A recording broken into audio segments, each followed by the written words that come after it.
Alors une vidéo sur la conception d'un bassin avec plantes aquatiques, un petit bassin sympa pour mettre dans le jardin. Voilà, je vais vous expliquer comment moi je ferais pour faire mon bassin. Ça fait plusieurs années que je le fais et ma foi ça réussit pas mal. Alors le bassin que j'ai choisi, c'est un bassin en zinc, c'est en fait une vieille bassine en zinc comme on utilisait il y a quelques années. Je l'ai trouvé sur une brocante, ça se vend très bien d'occasion, c'est en général pas très très cher, celle-ci a dû me coûter une trentaine d'euros. Ce qui est important, c'est qu'il ne fuit pas, évidemment. Mais bon, il y en a encore des en très bon état dans les vides-greniers, les brocantes. Celle-ci fait approximativement 80 litres, je pense. Donc ensuite, je mets un petit peu de terre dans le fond, parce que je vais mettre un nénuphar. Et bah, il a besoin d'un petit peu de support pour s'enraciner. Donc voilà, je mets de la terre de jardin, juste une pelletée de terre. Voilà, il va prendre ses racines là-dedans. Alors je vais mettre trois types de plantes. J'ai donc un nénuphar, je disais. J'ai un iris qui est là, et puis j'ai une petite plante, je ne sais pas trop ce que c'est. Toutes des plantes aquatiques évidemment, que je ne vais pas mettre à la même profondeur en fonction de leurs besoins. Donc le nénuphar lui va aller tout au fond parce qu'il a besoin d'avoir de l'eau au-dessus de la tête, alors que les deux autres plantes peuvent être en surface, n'ont pas forcément besoin d'être complètement sous l'eau. Donc je vais mettre des cailloux dans le bassin de manière à ce qu'il y ait des différences de hauteur. Et les plantes plus hautes bah, iront sur les cailloux, le nénuphar lui ira complètement au fond du bassin. Donc voilà, mes cailloux, mes plantes sont mises en place. Voilà le nénuphar qui est posé tout au fond. L'iris est posé sur quelques cailloux. Et puis là j'ai la place qu'il reste pour mettre ma dernière petite plante. Je mets tout en haut. Voilà, ici. Donc j'ai mis de la terre un petit peu tout autour de mes cailloux. Un peu pour les caler, mais surtout pour que chaque plante puisse s'enraciner également. C'est vrai. C'est vrai pour le nénuphar, mais c'est aussi vrai pour les autres plantes. Donc chaque plante est dans des petits paniers comme ça qu'on trouve en magasin spécialisé, genre Baobab. C'est des paniers percés en fait, les racines passent à travers. Donc chaque plante a été mise dans des paniers comme ça permet aux racines de passer à travers et puis d'essayer de trouver du substrat en dessous. Donc c'est pour ça que je mets un petit peu de terre, ça aide.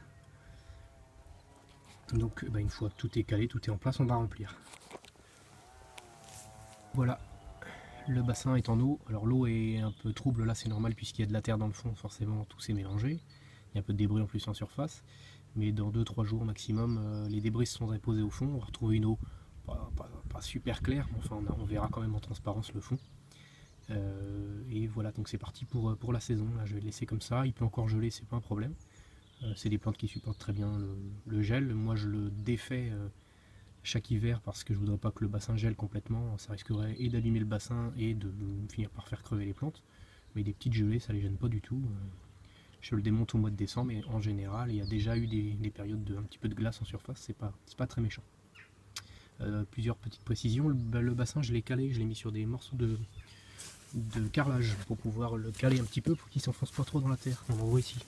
Voilà, des petits morceaux de carrelage tout autour de manière à ce qu'il pose sur quelque chose de plus stable, de plus dur. Ça évite qu'il s'enfonce complètement dans la terre.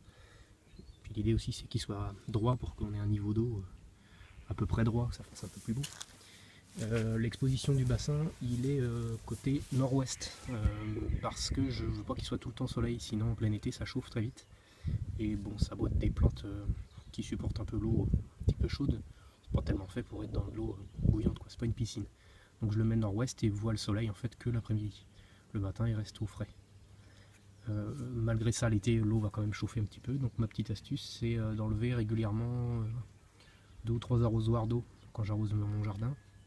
J'enlève 2 ou 3 arrosoirs d'eau. Déjà, ça enlève de l'eau qui commence à être un petit peu croupie, qui serait trop chaude, et je remplace par de l'eau claire. Donc ça renouvelle l'eau d'une part et ça rajoute de l'eau plus froide.